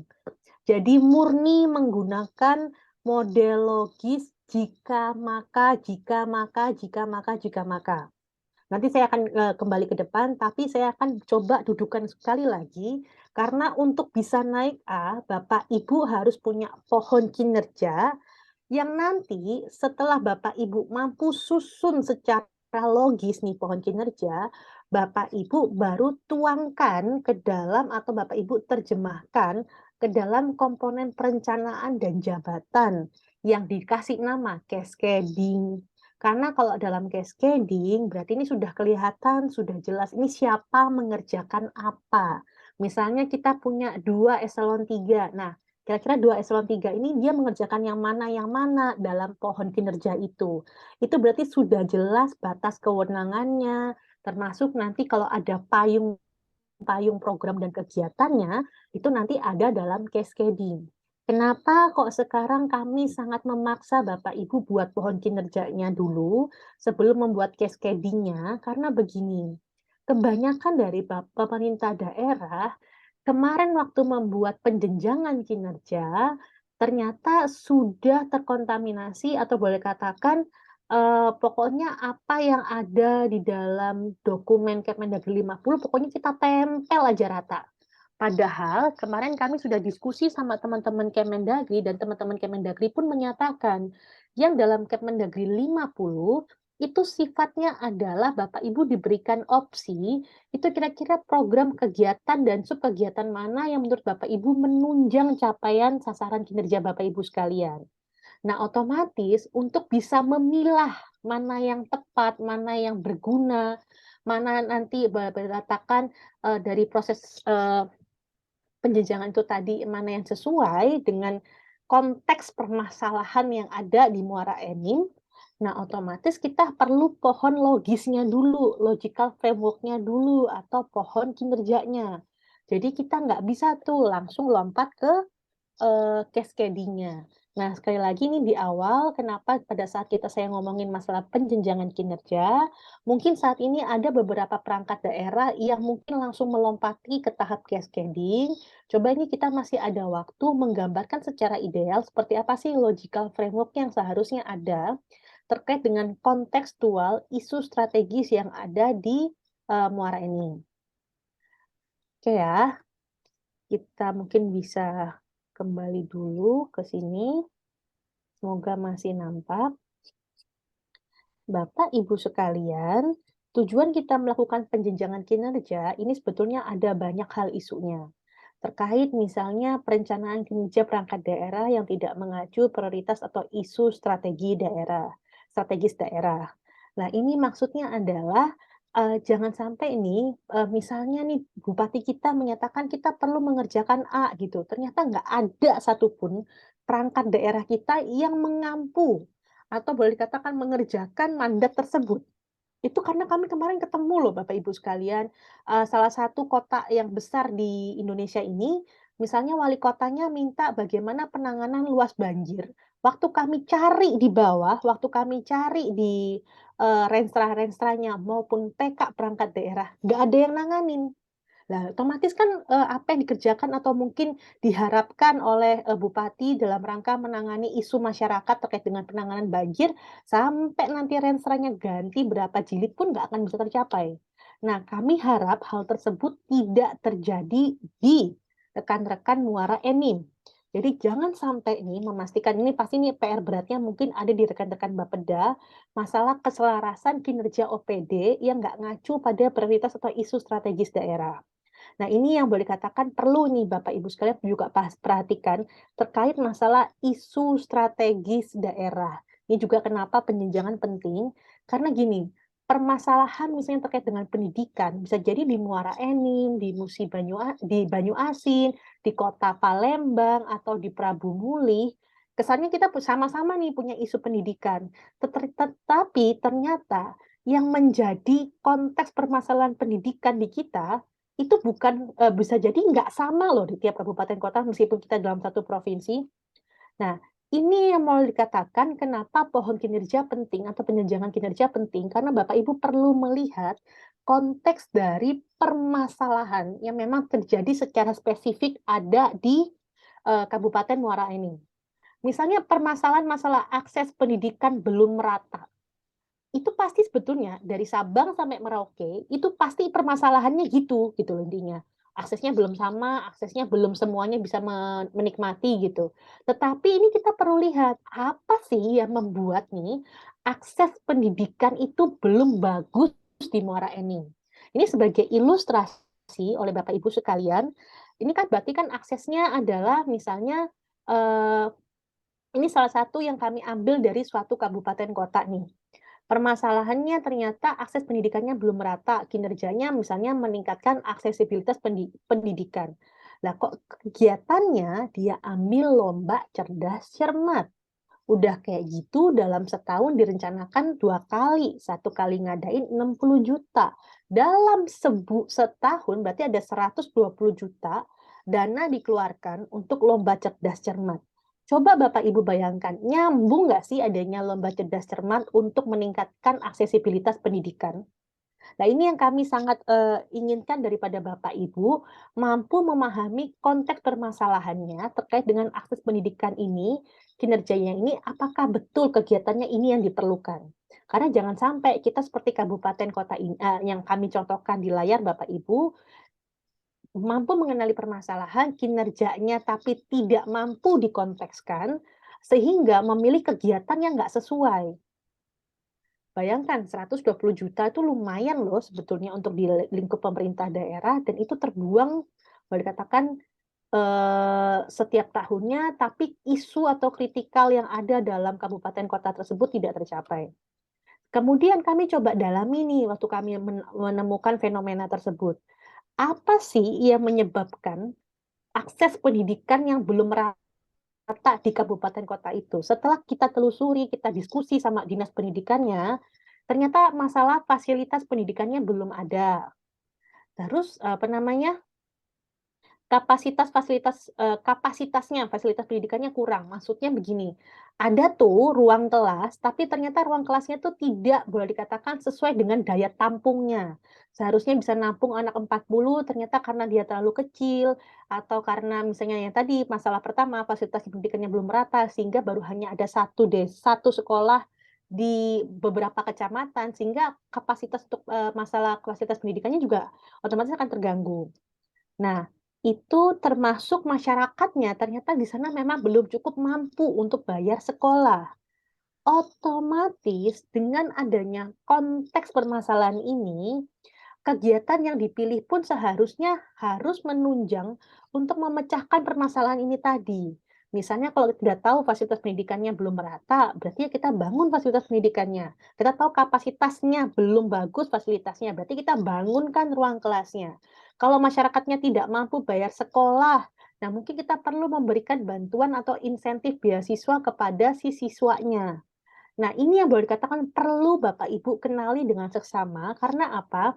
Permasalahannya kelihatannya sama, akses pendidikannya belum rata. Bisa jadi itu di tempat kita, di kabupaten tetangga kita, sama nih akses pendidikannya belum rata. Tapi apa yang menyebabkan atau yang menjadi konteks permasalahan di tempat kita, itu pasti akan boleh dikatakan karena karakteristik, keunikan, dan juga dinamika sosial masyarakat di tempat kita, itu yang membuat itu pasti penyebabnya ini akan berbeda. Sehingga solusi ataupun strategi yang nanti harusnya diambil oleh perangkat daerah pun pasti akan berbeda satu dengan yang lainnya.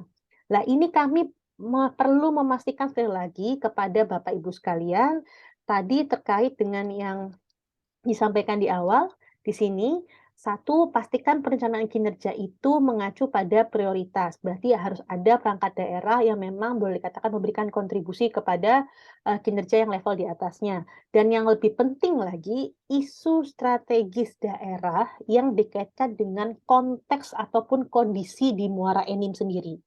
Itu yang pertama.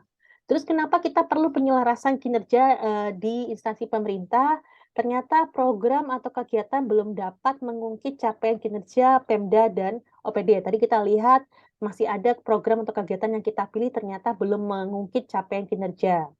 Terus yang di sini collaborative working atas kinerja yang sifatnya sharing. Kita pasti memahami yang kinerja di level bupati, itu kan adalah kinerja yang boleh dikatakan levelnya sangat strategis. Itu nggak mungkin cuma dikerjakan oleh satu perangkat daerah. Sangat nggak kecil kemungkinannya. Sehingga dalam pengelolaan kinerja yang sifatnya sharing tadi, perlu adanya collaborative working, yang tadi mungkin sempat disinggung sedikit oleh Ibu Kadis Naker, adanya mungkin mau melakukan cross cutting programnya. Jadi kan bersama-sama misalnya dengan dinas yang lain, atau mungkin itu cross cutting-nya bahkan lintas instansi pemerintah, misalnya cross cutting-nya dengan kementerian atau dengan provinsi sekalipun. Jadi harus ada kejelasan nih, porsi dari kitanya untuk menunjang yang kinerja yang sifatnya sharing outcome tadi. Nah, ini yang mungkin sering terjadi kasus keempat nih Bapak Ibu sekalian.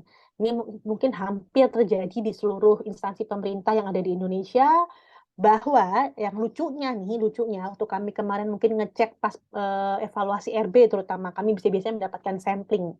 Nilai SKP-nya itu semuanya tinggi, 100%, tapi kok lucunya capaian kinerjanya nggak sampai 100, capaian kinerja organisasi.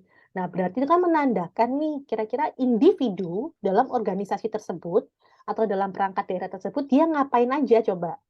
Tapi dia bisa ngeklaim dirinya 100% tercapai. Tapi pas dicek satu keseluruhan, satu perangkat daerah, kinerjanya nggak nyampe 100. Berarti kan ada hal yang aneh dong. Otomatis ini ada yang boleh dikatakan potensi atau boleh dikatakan adanya kayak semacam potret di mana pegawai dalam instansi pemerintah kita, dia sibuk sendiri, dia nggak tahu dia ngerjain apa dan nggak jelas kontribusinya terhadap organisasi. Ini yang sangat membahayakan sebetulnya. Padahal yang kita inginkan dalam organisasi, setiap individu memiliki kontribusi yang jelas kepada organisasinya. Nah, ini salah satu yang kemarin kami temukan, kenapa kami rasa penjenjangan kinerja itu penting dilakukan, agar memastikan tiap level dalam organisasi pemerintah mendukung dan berkontribusi secara nyata. Jadi nggak boleh ada lagi misalnya secara logikanya capaian organisasinya nggak nyampe, tapi kok bisa capaian individu seluruh pegawainya 100. Itu pasti akan sangat janggal sekali kita temukan. Nah, ini yang mungkin selanjutnya kita masih sering lihat, ternyata ukuran kinerja tingkat instansi dan unitnya masih ada yang berorientasi pada proses ataupun hanya output. Jadi, ini mungkin ada permasalahan-permasalahan klasik di mana mungkin terlalu teknis di level eselon 2 atau mungkin masih terlalu teknis di level bupati. Sehingga ini mungkin kita perlu melakukan, boleh dikatakan konsolidasi kembali, kira-kira kinerja ini layak nggak sih sebetulnya ditaruh di level tersebut? Oke ya, Bapak Ibu sekalian.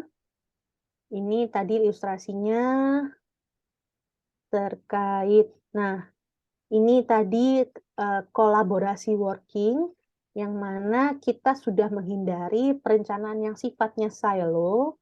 Misalnya nih di Muara Enim sedang prioritas daerahnya meningkatkan pariwisata atau meningkatnya ekspor kita, karena kan biasanya teman-teman di wilayah Sumatera Selatan mungkin bagian pertambangan migasnya itu bagus, tapi kan itu nggak mungkin semata hanya dalam satu dinas aja yang akan mengerjakan.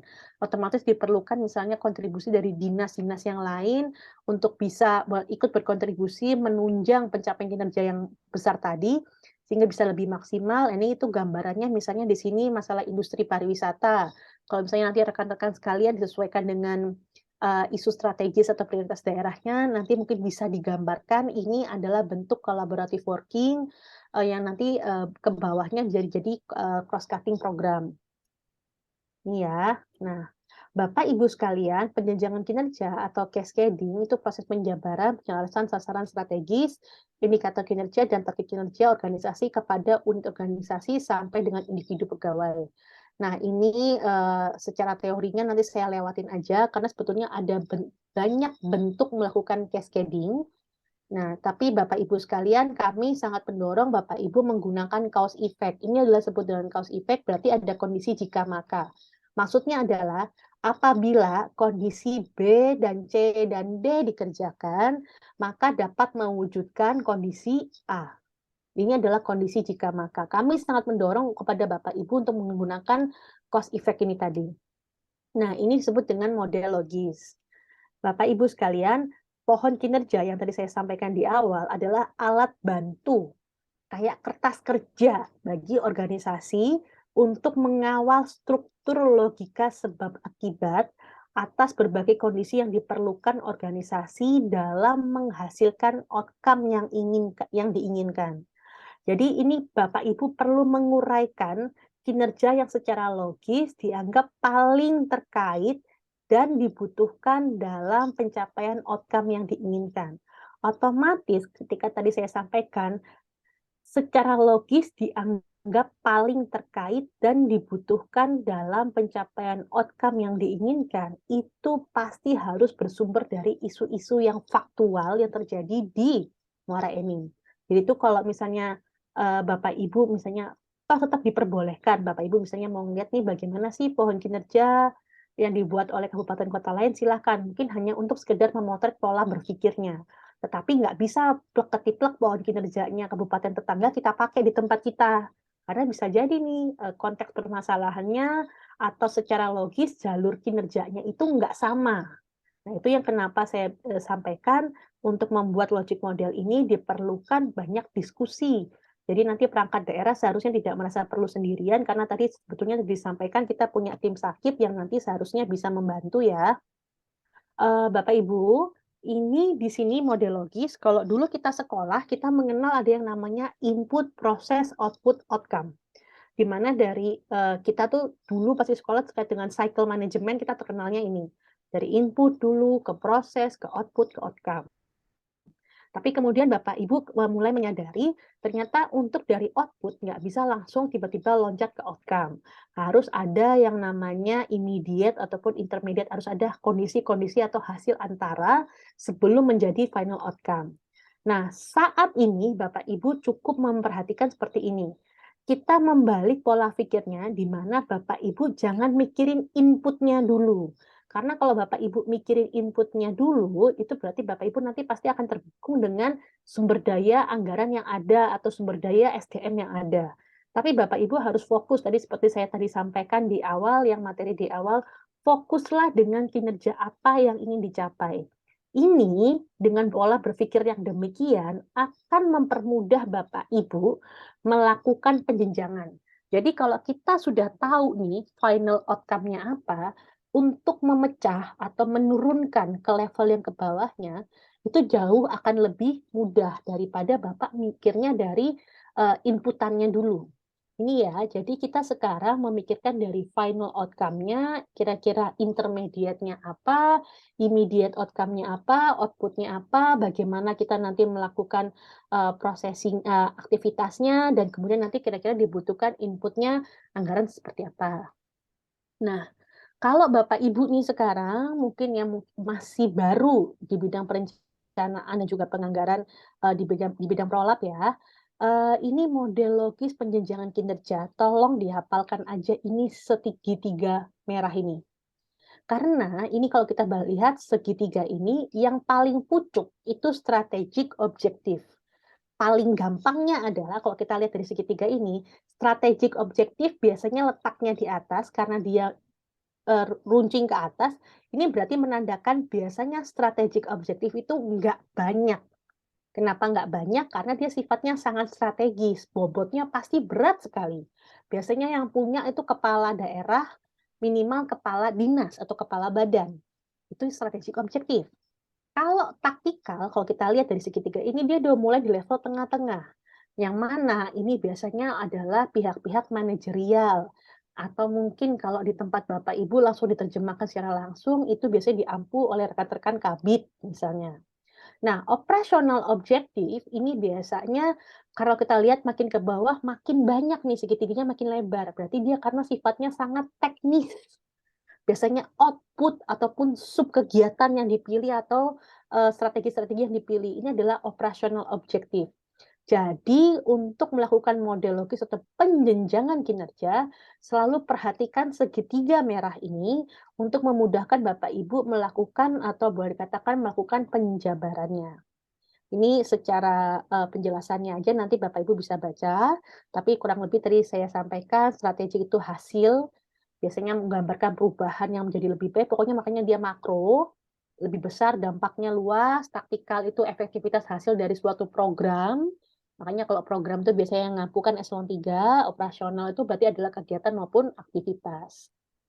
Nah, ini prinsip penyusunan pohon kinerja yang paling utama dari 7 prinsip ini adalah Bapak Ibu harus logis, hubungannya harus jelas sebab akibatnya atau jika makanya, berdasarkan kondisi atau isu yang ada, sekali lagi benar-benar harus dikaitkan dengan faktual atau konteks permasalahan di tempat kita, kemudian dinamis mengikuti perubahan lingkungan, dan yang jelas kita memperhitungkan materialismenya, berarti masalah bobotnya, strategiknya, nah itu kita harus dalam menyusun kinerja, ini adalah prinsip-prinsipnya yang perlu Bapak Ibu perhatikan.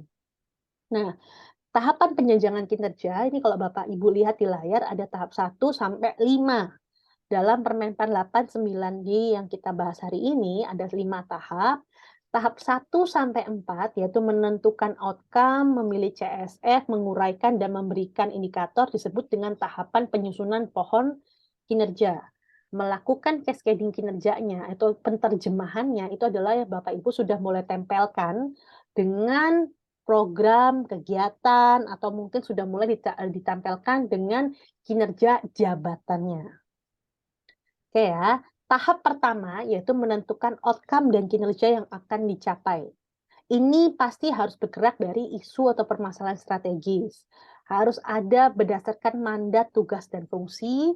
Dan yang terakhir adanya ekspektasi dari masyarakat atau stakeholder kita. Ingat tadi saya sampaikan di atas, kinerja itu berarti harus bersumber dari 3, isu, mandat, dan ekspektasi. Tadi kan kita sudah sepakat hal yang baik harus kita lakukan adalah memastikan stakeholder kita atau user kita mendapatkan apa yang dimau. Ini yang dimaksud dengan ekspektasi tadi adalah user kita, masyarakat tadi.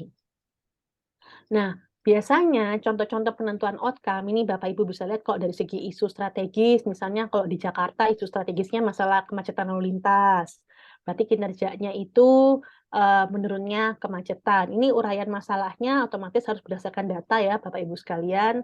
Kalau misalnya mandat, karena kan memang semua pemerintah daerah, instansi pemerintah diharapkan memiliki tata kelola dan pelayanan publik yang baik. Nah, ini harus ada datanya yang jelas. Nah, berarti kinerjanya meningkatkan kualitas tata kelola. Kalau terkait dengan tadi kategorinya harapan masyarakat, misalnya karena masyarakat masih merasa tadi akses pendidikan yang nggak bagus, atau ternyata kualitas pendidikan yang bermutunya belum baik atau masih rendah. Nah, otomatis ini kinerjanya adalah meningkatkan mutu pendidikan atau meningkatkan akses pendidikan. Jadi ini contoh-contoh kita bisa mengambil atau merumuskan outcome berdasarkan isu, mandat, dan harapan atau ekspektasi dari masyarakat. Nah, yang kedua, Bapak Ibu sekalian, setelah tadi kita mampu mengenali final outcome kita apa, kita harus mengidentifikasikan yang namanya CSF atau Critical Success Factor. Evaluator nanti akan banyak menanyakan terkait dengan hal ini.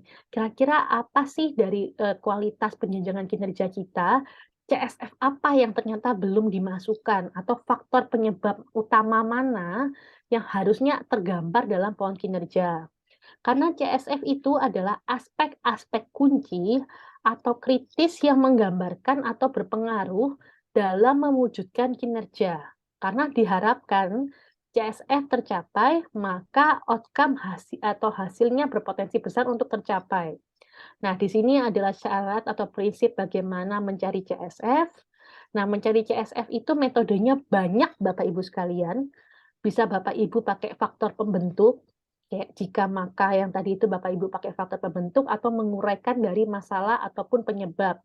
Bapak Ibu untuk mencari CSF juga bisa melakukan diskusi, brainstorming, atau meminta pendapat dari para ahli, atau mengambil teori-teori yang relevan, atau Bapak Ibu misalnya ini mau menggunakan identifikasinya pakai fishbone, pakai pohon masalah, silahkan Bapak Ibu, karena itu adalah metode. Jadi Bapak Ibu yang jelas tahu dulu faktor yang pembentuknya apa. Nah, itu nanti kita tinggal menuangkan dalam bentuk grafiknya. Tapi metode yang mau digunakan, Bapak Ibu boleh menggunakan metode apapun. Yang jelas itu harus logis. Sebagai contoh ya, Bapak Ibu, mungkin Bapak Ibu sering melihat contoh ini. Misalnya tadi kita mengambil sampling terkait dengan outcome tingginya kemacetan. Ini misalnya di Jakarta. Dengan pendekatan masalah atau faktor penyebab. Ini kita menggunakan metode yang kedua. Ternyata kita kalau lihat kemacetan di Jakarta itu ternyata faktor penyebabnya, overkapasitas jalan, pelanggaran oleh pengemudi kendaraan, jalan yang rusak, parkir yang sembarangan, tata kelola yang tidak sesuai dengan peruntukan. Nah, ini adalah faktor-faktor utama yang dirasa menjadi penyebab kenapa di Jakarta itu misalnya macet parah, kayak gitu. Nah, kondisi yang diperlukan misalnya kalau overkapasitas berarti mungkin meningkatkan kapasitas jalan. Pelanggaran, menurunnya pelanggaran lalu lintas. Jalan rusak, meningkatkan kualitas permukaan jalan, dan sebagainya. Di sini kita petakan apa aja dulu CSF-nya, jadi faktor utama penyebabnya. Nah, ini kalau misalnya mau pakai faktor pembentuk, yang metode pertama ini mungkin sebagai contoh ilustrasinya paling mudah. Kalau Bapak Ibu mau sehat, kira-kira apa sih yang mau kita lakukan untuk bisa membentuk badan yang sehat? Olahraga, rajin, apa sih namanya, mungkin makan makanan yang bergizi, minum vitamin, istirahat yang teratur dan cukup, itu adalah faktor yang membentuk kesehatan kita jadi baik. Nah, itu salah satu ilustrasinya kalau kita menggunakan metode yang pertama. Kalau ini pakai metode pendekatan faktor penyebab. Nah, ini kalau misalnya kita taruh dalam grafik, kayak tadi kita sampaikan, misalnya outcome-nya menurunkan kemacetan, ini CSF-nya kita tentukan 5, yang tadi kita sudah mengpetakan.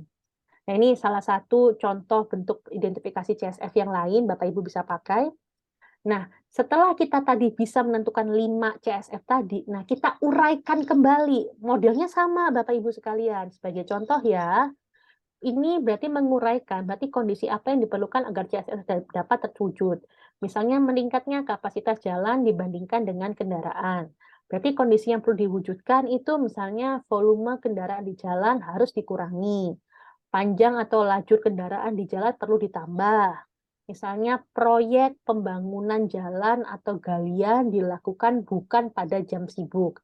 Ini adalah berarti kan kondisi-kondisi yang perlu dikerjakan dalam rangka membuat kapasitas jalan menjadi lebih besar dibandingkan dengan volume kendaraan.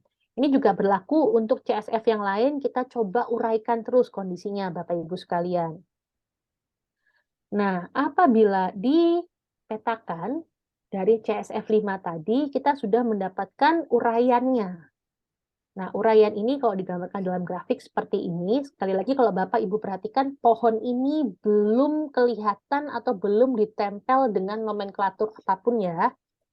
Nah, setelah kita tadi dapat kondisinya, kita uraikan, nah disinilah kita mungkin perlu melakukan penambahan indikator.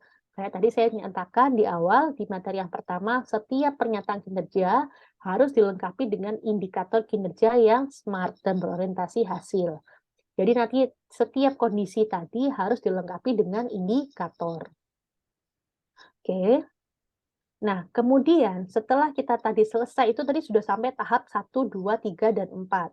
Kemudian kita bagaimana sih menerjemahkan poin kinerja tersebut pada komponen perencanaan dan kinerja di tiap jabatan. Di sini kalau Bapak Ibu, sekali lagi saya ingatkan, perhatikan kembali tadi segitiga yang merah, di mana adanya level kinerja, strategik, taktikal, dan operasional.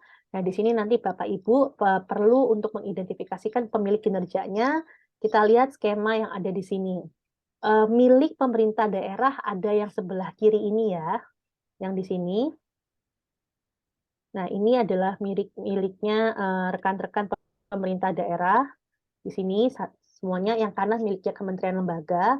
Kalau tadi Bapak Ibu masih ingat segitiga merah tadi, untuk ultimate outcome ini, nah ini berarti kinerja strategis daerah biasanya dituangkan dalam RPJMD, biasanya kalau dalam jabatannya berarti adalah PK dari kepala daerah. Kalau sudah mulai diturunkan pada bidang urusan, tapi sebetulnya dia masih strategik, itu berarti sudah dimasukkan dalam renstra perangkat daerah dan menjadi PK-nya kepala perangkat daerah.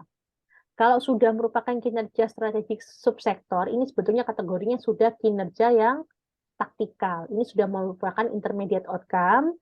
Nah, ini komponen perencanaannya ada dalam sasaran program, diampu oleh PK eselon 3. Kemudian di sini masih taktikal, tapi sudah mulai immediate outcome di sini. Nah, ini biasanya modelnya atau misalnya diampu dalam bentuk komponen perencanaan sasaran kegiatan, dipayungi oleh nomenklatur kegiatan. Kalau program tadi dipayungi oleh nomenklatur program yang sesuai ada dalam Kemendagri 50. Kemudian nanti dijadikan masukan sebagai PK atau SKP-nya Jakung. Nah, bagaimana dengan operasional juga sama, biasanya itu ada dipayungi oleh nomenklatur yang sudah ditetapkan dalam Kemendagri, ada sasaran dan subkegiatannya, terus ini nanti ada dalam PK maupun SKP Jakungnya. Nah, contoh implementasinya tadi, kalau Bapak Ibu sekarang lihat di layar, klasifikasi level kinerja pemerintah daerahnya, kalau kita lihat tadi menurunnya kemacetan, ini kan berarti masuk kategorinya strategis daerah. Kemudian ketika kita sudah mulai memecah ke dalam 5 CSF, tadi misalnya ada parkir liarnya, kapasitas jalan, permukaan jalan kualitasnya nggak bagus, pelanggaran lalu lintas, masalah tata kelola, tadi kan sebetulnya ini bisa jadi dipanjangin lagi ya. Ini berarti sudah mulai urusan atau masuk di kinerja urusan. Kita coba uraikan lagi berarti kan dari tahap yang keduanya, yaitu kinerja taktikal, bagaimana kapasitas jalan itu bisa meningkat. Ternyata ini dikerjakan harus ada sasaran menurunkan volume, meningkatkan lajur jalan. Nah, untuk bagaimana volume kendaraan itu bisa diturunkan, misalnya di sini dilakukan rekayasa lalu lintas ganjil genap. Dengan adanya kinerja operasional, berarti pemasangan pelang ganjil genap, uji cobanya, dan juga penegakan ganjil genapnya. Ini nanti Bapak Ibu akan sudah mulai masuk-masukan ke dalam kinerja, misalnya ini punyanya kepala daerah, oh ini berarti punyanya Kadis, berarti ini sudah mulai punyanya para kabid di Dishub, ini berarti punya kabid di PU, dan ini berarti sudah mulai punyanya operasional, punyanya di masing-masing dinas. Sekali lagi, kalau setelah kita bikin pohon, kita sudah mulai bisa memilah ini miliknya siapa. Nah, kemudian kalau misalnya kita mau terjemahkan tersebut dalam dokumen perencanaan, misalnya tadi kinerja level strategis daerah, berarti kita nanti masukkan misalnya harusnya menurunnya kemacetan, indikator tujuannya dipilih misalnya level of service, targetnya sekian, sekian, sekian. Nah, ini berarti nanti ada dalam PK-nya dan juga range-nya kepala daerah. Nah, kalau kita perhatikan di sini, menurunnya kapasitas jalan tadi gambarnya kita ambil ini kan sebagai contohnya, berarti di kepala dinas perhubungan ini yang dilakukan, menaruh dalam PK-nya kepala dinas perhubungan, misalnya meningkatnya kapasitas jalan, menurunnya pelanggaran lalu lintas, dengan target dan indikator yang ada. Kemudian misalnya sudah mulai ditaruh dalam kinerja taktikal sebagai sasaran program eselon 3. Tadi menurunnya volume kendaraan atau meningkatnya lajur ke jalan kendaraan. Tadi kan di sini punyanya PU, yang di sini misalnya punyanya Dishub. Kita ambil contohnya yang ini ya, Bapak Ibu sekalian. Nama nomenklaturnya yang ada dalam Kemendagri itu adalah penyelenggaraan lalu lintas dan angkutan jalan. Sasaran programnya tadi di sini kita ambil menurunnya volume kendaraan. Ini sama kan sama yang di sini. Kemudian indikator programnya misalnya rata-rata jumlah kendaraan di jam sibuk. Target programnya nanti kita tambahkan. Kemudian cara taktikalnya misalnya terlaksananya rekayasa lalu lintas. Nama kegiatannya pelaksanaan manajemen dan rekayasa lalu lintas untuk jaringan jalan kabupaten kota. Ini lagi-lagi nomenklaturnya tersedia dalam Kemendagri 50. Nanti sasaran kegiatannya kita masukkan yang tadi dalam pohon kita, sudah dipayungi sama Kemendagri. Di sini tadi terlaksananya rekayasa lalu lintas sama indikator kegiatannya apa dan targetnya apa. Sampai kemudian kita mulai tetapkan dalam kinerja operasional sebagai sasaran subkegiatan dan kinerja jakung. Ini misalnya pemasangan pelanggawasan ganjil genap, pelaksanaan uji coba ganjil genap. Nama subkegiatannya ini ada juga dalam Kemendagri 50, sudah ada payungnya, tinggal kita masukkan nanti di sini kan kalau nggak salah sasaran subkegiatannya apa, indikatornya apa, targetnya, dan penganggarannya. Yang jelas, Bapak Ibu sekalian, Bapak Ibu perlu memastikan pohon kinerja yang telah Bapak Ibu susun ini selaras atau boleh dikatakan digunakan dalam penyusunan dokumen perencanaan yang lain seperti RPJMD, Renstra, RKPD, Renja, PK, dan DPA. Ini kenapa pentingnya Bapak Ibu menyusun pohon kinerja, karena itu nanti akan memudahkan bagi kita ini menentukan mana outcome-nya, strategi apa yang diambil, termasuk nanti bagaimana alokasi keuangan yang boleh dikatakan secara tepat dan ideal yang digunakan dalam rangka mencapai kinerja tersebut. Nah, mungkin itu yang bisa saya sampaikan terkait dengan masalah penjenjangan kinerja. Memang kalau penjenjangan kinerja ini lebih enaknya ya Bapak Ibu sekalian kalau misalnya kita bisa langsung ada waktu mungkin di kemudian hari ini melakukan apa sih penjembrengan masing-masing ke perangkat daerah ya, pohon kinerjanya atau cascading yang udah dimiliki itu sebetulnya akan jauh lebih enak, kita bisa ngasih catatan sama-sama. Nah, itu mungkin tapi mungkin di lain waktu dan kesempatan, tapi sekali lagi tadi kan tujuannya acara ini memberikan penguatan bagi anggota-anggota kita yang baru. Mungkin itu saja yang bisa saya sampaikan. Saya kembalikan dulu kepada moderator. Terima kasih Bu Ripka atas paparannya pada sesi kedua ini terkait dengan penjenjangan kinerja yang secara panjang lebar sudah dijelaskan oleh Bu Ripka tadi bagaimana perbedaan antara pohon kinerja dan cascading kinerja, bagaimana cara menentukan critical success factor dan lain sebagainya dan selain sebagainya. Terus logic model seperti apa? Nah, kalau berbicara terkait dengan ini, logic model segala macamnya itu memang agak pusing mungkin di sebagian OPD. Mungkin memang benar kata Bu Ripka, memang ada sesi-sesi lanjutan terkait dengan ini tatap muka secara langsung terkait dengan konsultasi yang lebih intens ya, karena ya terbalik-balik kadang Bu ya, walaupun kita sudah sering ya masih juga terbalik-balik. Nah, mungkin ada pertanyaan dari teman-teman sekalian terkait dengan apa yang telah dijelaskan oleh Bu Ripka terkait dengan penjenjangan kinerja, materi penjenjangan kinerja ini kami persilakan.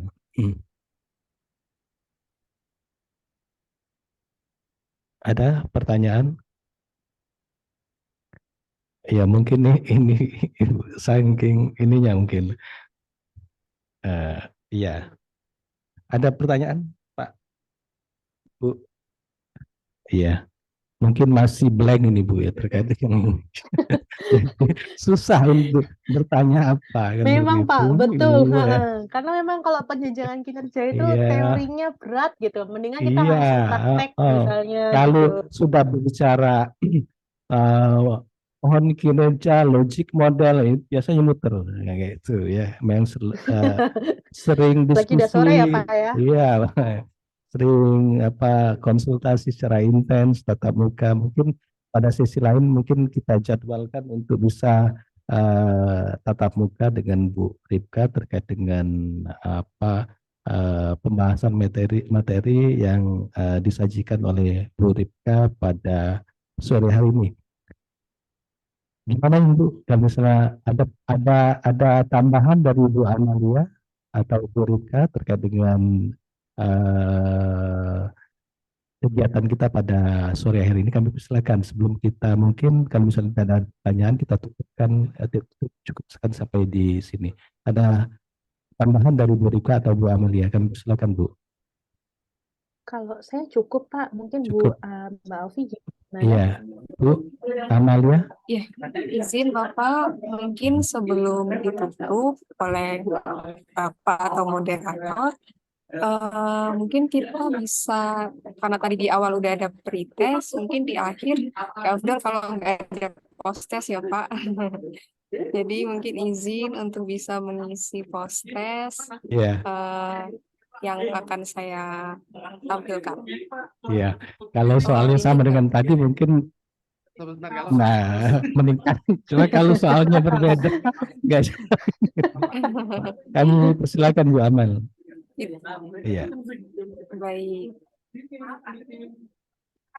ini bisa di-scan Bapak Ibu. Tenang aja, ini nggak akan berpengaruh, hasilnya tidak akan berpengaruh pada penilaian evaluasi, tapi ini sebagai bahan evaluasi bagi kami saat melakukan asistensi.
izin Bapak Ibu mungkin sudah cukup ya untuk pengisiannya.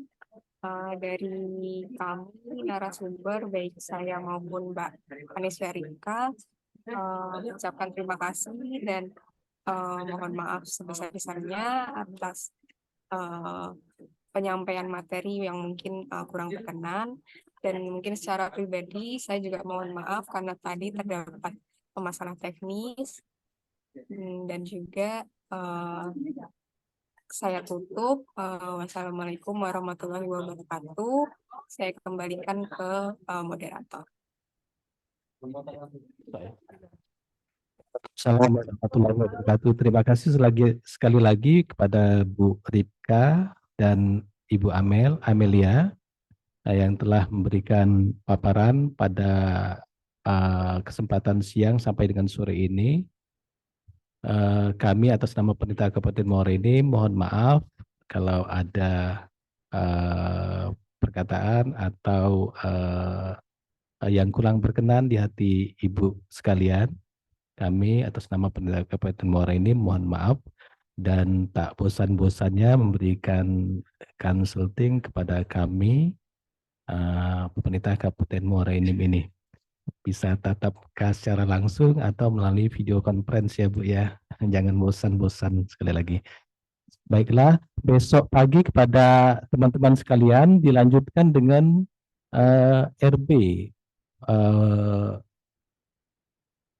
Fintech Reformasi Birokrasi jam 7:30 sama di ruang ini, di ruang Bapeda Kabupaten Muara Enim. Sekali lagi kami ucapkan dengan kita tutup kegiatan kita pada sore hari ini dengan ucapan wassalamualaikum warahmatullahi wabarakatuh.